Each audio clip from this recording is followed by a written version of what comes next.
These guys are ridiculous. These guys are ridiculous. Now, how about them damn Celtics? And we are back with another How About Them Celtics video. Sam and I are here recording Thursday, October 26th. In my head, I read 26 and I was like, holy shit, it's already the 26th of October. Like the month's going by so fast. The year's gone by fast, dude. I know, Life dude. goes by fast before you know it, we'll be dead. Well, welcome to the show. The thing my dad always said, he goes, life goes by quicker the older you get because you're living, every day becomes a smaller percentage of your life.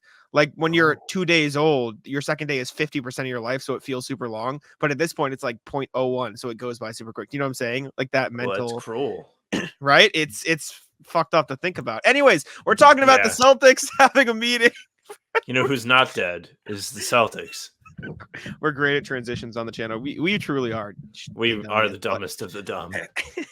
Derek White talked at Celtics practice today, again Thursday, and said the top 6 guys on the roster, being Derek White, Drew Holiday, Jaylen Brown, Jason Tatum, Al Horford, Kristaps Porzingis, had a meeting last week to help figure out what the starting lineup would be. He said, Holiday said via Mass Live, us 6 went together and talked about it, and this was the other day. And honestly, it's about what we can do for the team. No matter who starts, no matter who finishes, we all want to win. We're all on the same page. So when it comes down to it, winning is our only option. It's what we want to do.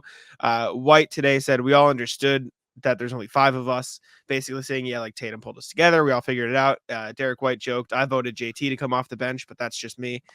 So did I. Yeah, I was first. If you're a loyal listener, you'll know. I was like, bring Tatum off the bench. He'll get to cook the bench fools on the other team. Well, then Jason Tatum, chimed in retweeting a tweet about it. He said, "I told them one game this season I'm coming off the bench," which would just be so funny. It would be so. It would be electric if he just came a Monday night in Charlotte. He'll come off the bench. Sorry, I read this gif. You know, damn well 4 minutes into the quarter, he's gonna be like this. Yeah, he would be. He'd be like, "I need my sidestep threes." Yeah, no, it's nice to hear the way they came about this decision, like without all the jokes, like going together, meeting about it, talking about it.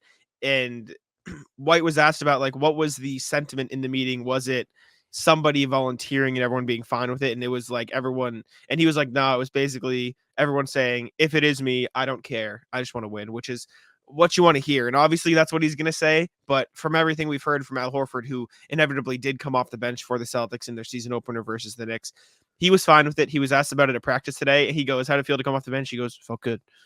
They go, looked good. He played excellent. Like? Yeah, he was really good. Horford really never came off the bench before yesterday in a Celtics uniform. Rarely did it throughout his career, only really with Philly. And in the preseason game that he did it, which doesn't count, which is why yesterday was the first time. Not that dumb. He looked good. Yesterday looked good. He was efficient, 3 of 4, 8 points, and he was a difference maker. He was still able to play good defense. He made a couple huge shots when the Celtics were kind of reeling. Him and Derek White really stepped up big time when things weren't going great yesterday. But to see him come off the bench and be comfortable is huge. It was something I wasn't so certain about in the summer. I was just like, oh, he's always been a starter. How's he going to react to coming off the bench? The only time he came off the bench was in Philly. So I'm very pleased to see that he has adjusted well in one game and looks like he is going to be comfortable in that role this season, because from what we saw yesterday, the starting lineup as a whole is a menace. They made things near impossible for the Knicks on the offensive end. Kristaps is a force to be reckoned with in the paint. The man is a big tree. Everyone's afraid to shoot layups in anything around the rim. And then you have Holiday and White manning the backcourt, just locking things down. What a supporting cast you have for Tatum and Brown, if you even want to call it that, because they're all like kind of about the same level. Tatum's above, but the rest are kind of all swimming around each other. Great debut. Yeah, agree. I agree. It was great for Horford. He had like 8 and 7, I believe it was, off the bench. Made a couple big threes. That's really not only all you need from him, but that's really all you want from him. You don't want the wear and tear to get on him before the playoffs come in. And let's call a spade a spade here. If Kristaps Porzingis is going to play like this, you don't really need Horford to play 30 minutes, right? You can get away with smaller lineups. And for as non-factor as he was, like Cornette was fine for the minutes he was there. Like he did exactly what the Celtics are paying him to do, which is get in the game for 5 to 10 minutes and not Run be a around. minus 40. Yeah, and with the way the Celtics are playing drop defense with Porzingis, like Cornette can replicate that to some degree. Sorry, I got distracted. Somebody retweeted Woj tweeting out, the Celtics have selected Jason Tatum with the third pick. And I was like, what the fuck is happening? Like Who I retweeted that? Why? some random account, but I saw Woj and then Tatum, and I was like, what? So Oh, I you're like, like, wait. yeah. Not a good start I to the jumped. season if Woj is tweeting about Tatum. No, but yeah, Horford looked right off the bench. It's nice to hear that the Celtics had this meeting to determine it. How much do you think?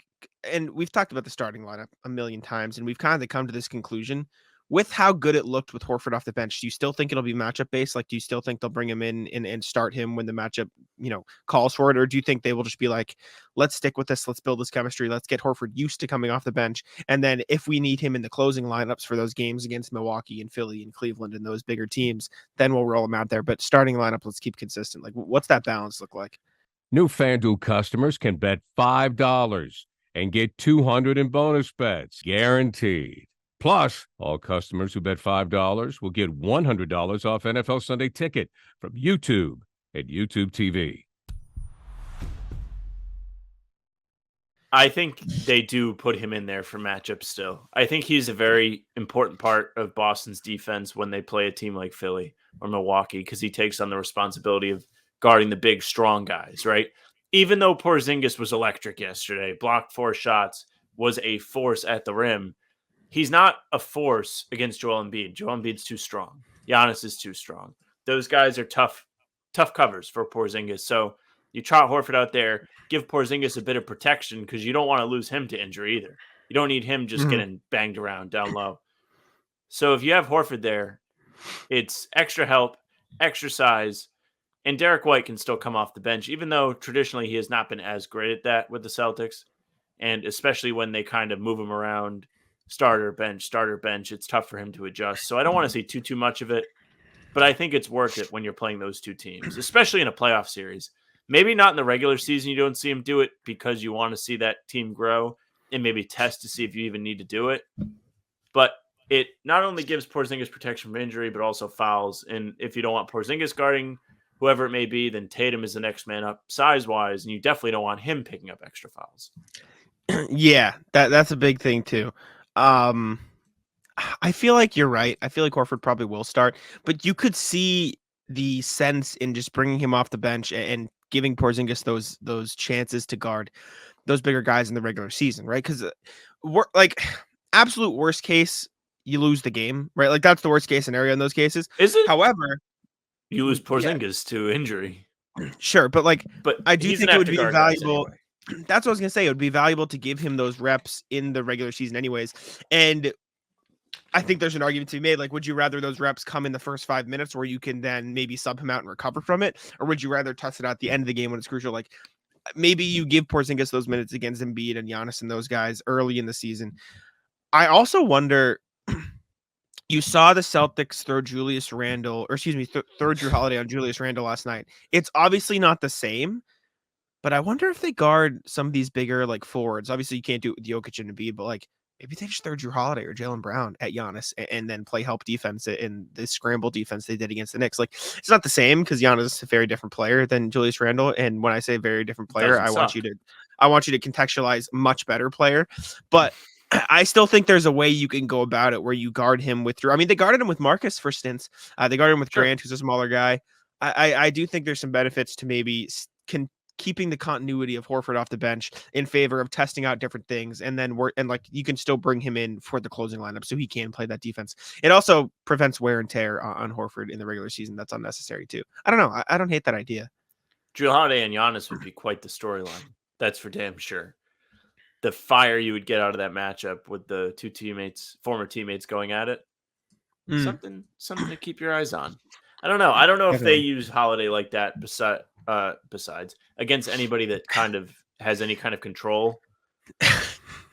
Maybe they do. I think the Randall thing was an excellent call though, because that guy is out of control anyway. And then putting someone like Holiday, who is a key defender, great hands, strong. He just Well, made that's him what I even was more gonna say. uncomfortable and tempted him to over push. Joe and Al were both asked. I think Jay King asked, like, what was, Julius Randle's a really strong guy. Putting Drew on him was the thought. And both of them responded, like, goes, Drew's a strong motherfucker, too. Like, dude, Yeah. Drew's really strong, too. And so I wonder if that same logic tracks and they try to run him on Giannis for stints. Because, I mean, you saw it against Randall and against, where did I see it against? I don't think it was the Celtics game. I think I was watching another game. It was Wemby, right? The Mavs threw Grant. Well, Grant was on him at times, and other guys. Like, he was so small that instead of like coming down, he like poked up at the ball, and it was like giving Wemby a different look on the defensive end that he's not usually used to. And you saw it during the preseason too with the Warriors. So I don't know. I think it could be interesting to see what different defensive looks, and I think you could use the regular season to like test them out at Sure. the very least to see what happens. I think it adds that make them think element to it as well, Yeah. which is like in the playoffs when they were leaving Grant wide open from three and he was like, shit, do I shoot every single time or do I not? Like, yes, it ended up biting Milwaukee in the ass, but for a large chunk, it did work. Like, he didn't know what to do because he's like, well, I shouldn't be taking every shot, but they're just leaving me so open. I kind of have to. Yeah, I agree. Anyways, thank y'all for tuning in. We appreciate it. Let us know what you think about the starting lineup and Al Horford and all that good stuff. Subscribe to How About Them Celtics, and I'll let Sam take us out. Hey, thank you very much for listening and watching as we put this video out for you ahead of the Heat game. We will not be live on playback for this game, but we will be live Pre-game. Monday and pregame. Pre-game. tonight. Sorry, that's what I thought you were going. No, you're right. Chronological. Good call. Yep. Yeah.